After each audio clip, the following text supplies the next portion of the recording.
Om Swastiastu.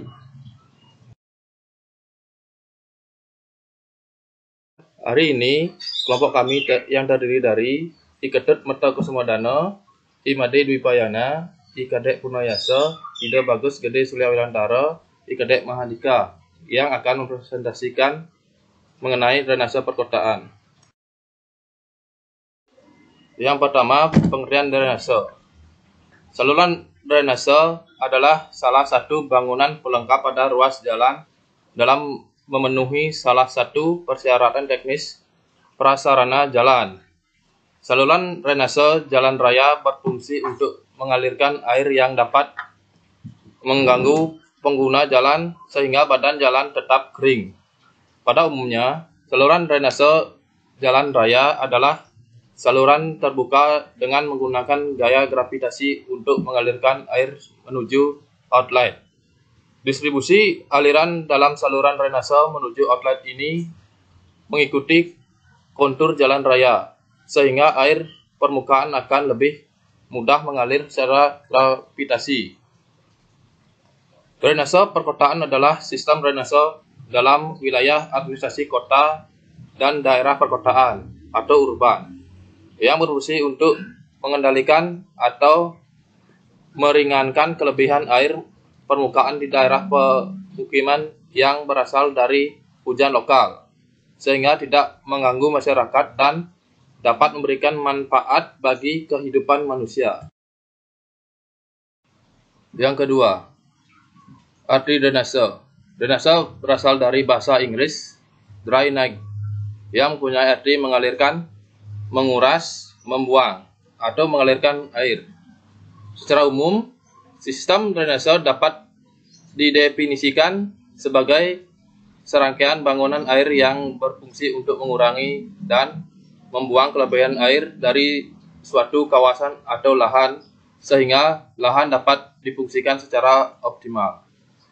Drainase juga dapat diartikan sebagai usaha untuk mengontrol kualitas air tanah dalam kaitannya dengan salintas, di mana drainase merupakan salah satu cara pembuangan kelebihan air yang tidak diinginkan pada suatu daerah, serta cara-cara penanggulangan akibat yang ditimbulkan oleh kelebihan air tersebut. Dari sudut pandang yang lain, drainase adalah salah satu unsur dari prasarana umum yang dibutuhkan masyarakat kota dalam rangka menuju kehidupan kota yang aman, nyaman, bersih, dan sehat. Yang ketiga, fungsi-fungsi drainase ada 3 bagian. Yang pertama, membuang air lebih. Fungsi ini berjalan dengan mengalirkan air lebih ke tujuan akhirnya, yaitu perairan bebas yang dapat berupa sungai, danau, maupun laut. Ke dalamnya air lebih ini dapat dialirkan. Ini merupakan fungsi utama untuk mencegah menggenangnya air pada lahan perkotaan maupun di dalam parit-parit atau saluran-saluran yang menjadi bagian dari sistem drainase. Yang kedua, mengangkut limbah dan mencuci polusi dari daerah perkotaan. Di atas lahan perkotaan tertumpuk bahan polutan berupa debu dan sampah organik yang berpotensi mencemari lingkungan hidup. Oleh air hujan yang jatuh, polutan akan terbawa ke dalam sistem drainase dan dialirkan pergi sambil dinetralisir secara alami. Yang ketiga, mengurangi kelebihan air, sehingga suatu kawasan dapat difungsikan secara optimal dan normal bagaimana mestinya. Hal ini dikarenakan sistem drainase dapat mengurangi debit air di suatu kawasan dengan dibuang ke tempat lain yang lebih rendah dan tidak mengganggu.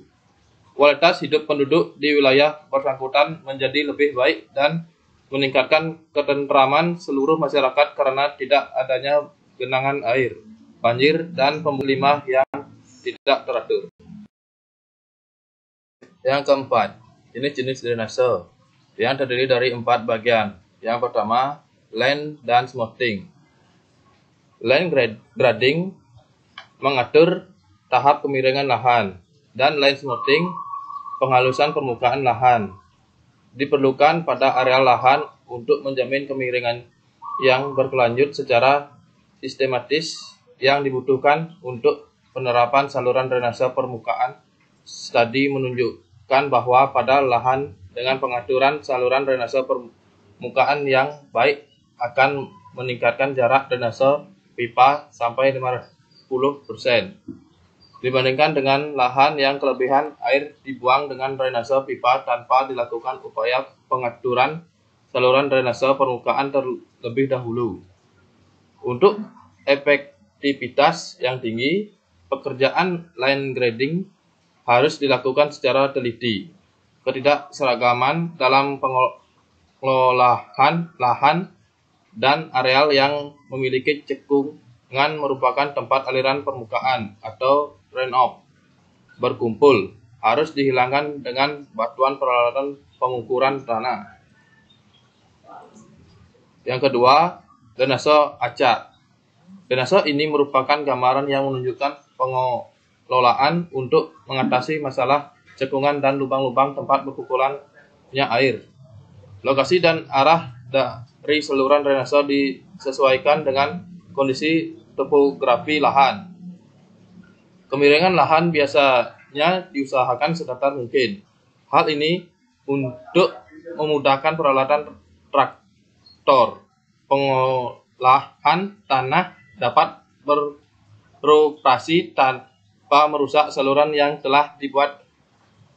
Erosi yang terjadi pada kondisi lahan seperti di atas biasanya tidak menjadi masalah karena kemiringan yang relatif datar. Tanah bekas penggalian saluran disebarkan pada bagian cekungan atau lubang-lubang tanah untuk mengurangi kedalaman saluran drainase.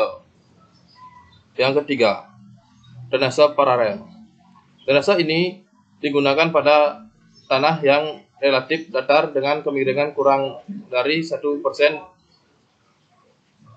plus 2%. Sistem saluran drainase paralel bisa digunakan. Sistem drainase ini dikenal sebagai sistem bedengan. Saluran drainase dibuat secara paralel, kadangkala jarak antara saluran tidak sama. Hal ini tergantung dari panjang dari barisan saluran drainase untuk jenis tanah pada lahan tersebut. Jarak dan jumlah dari tanah yang harus dipindahkan dalam pembuatan barisan saluran drainase dan panjang maksimum kemiringan lahan terhadap saluran 200 meter. Keuntungan dari sistem saluran drainase paralel pada lahan terdapat cukup banyak saluran drainase. Yang keempat, drainase mul. Drainase mul biasa dibuat dengan lubang tikus berupa saluran bulat yang konstruksinya tanpa dilindungi sama sekali. Pembuatannya tanpa harus menggali tanah, cukup dengan menarik atau dengan traktor. Bantuan baja bulat yang disebut mul yang dipasang pada alat seperti baja di lapisan tanah subsoil pada kedalaman dangkal.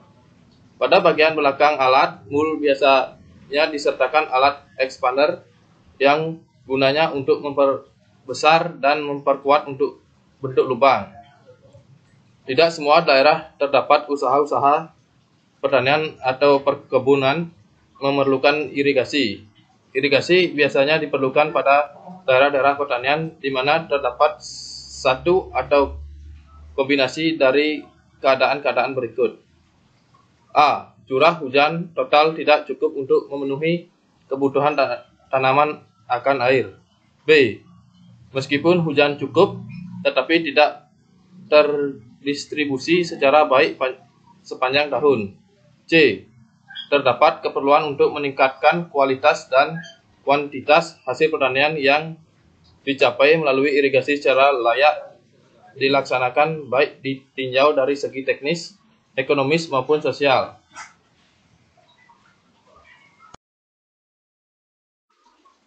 Berikutnya, yang kelima, klasifikasi drainase yang terdiri dari 4 bagian. Yang pertama, drainase alamiah. Drainase yang terbentuk secara alami dan tidak terdapat bangunan-bangunan penunjang seperti bangunan pelimpah, pasangan batu atau beton, gorong-gorong, dan lain-lain.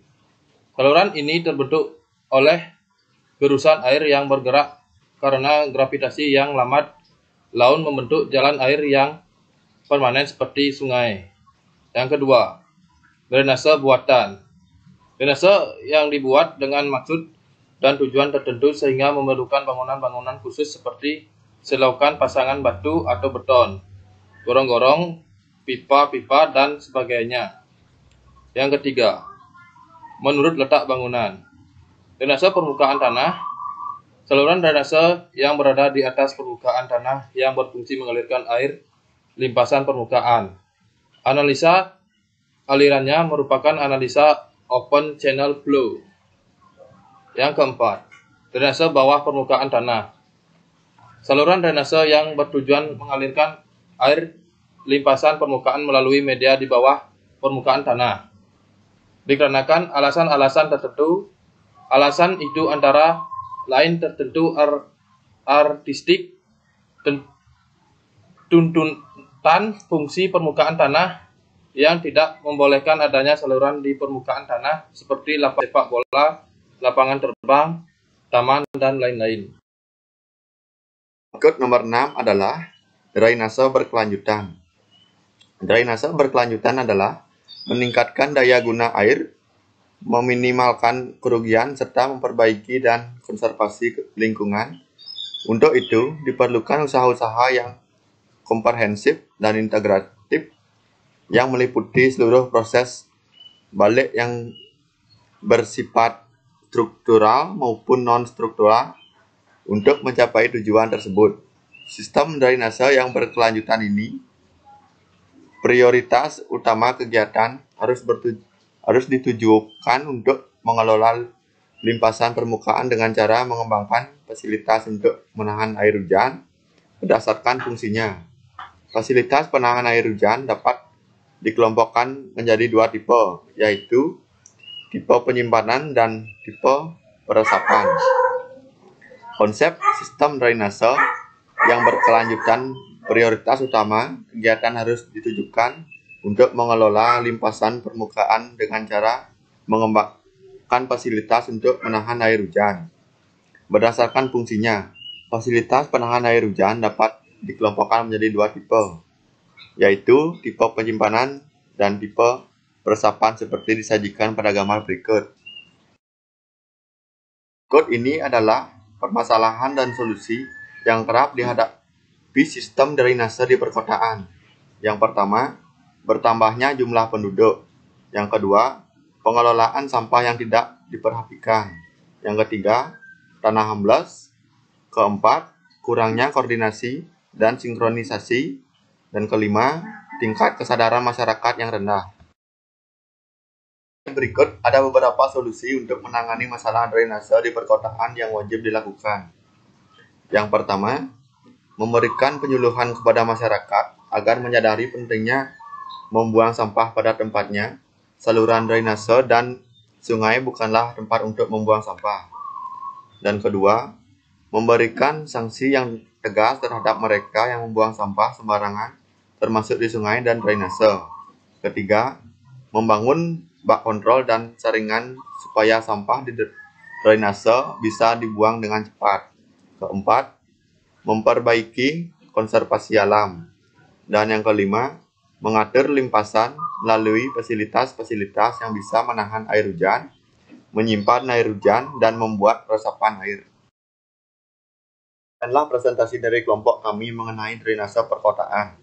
Apabila ada kesalahan dan kekurangan dalam penyampaian materi, kami mohon maaf. Maka dari itu, kami mohon tanggapan dan saran untuk kemajuan agar materi yang kami sampaikan menjadi lebih baik. Akhir kata, kami tutup dengan Pramo Santi. Om Santi Santi Santi Om.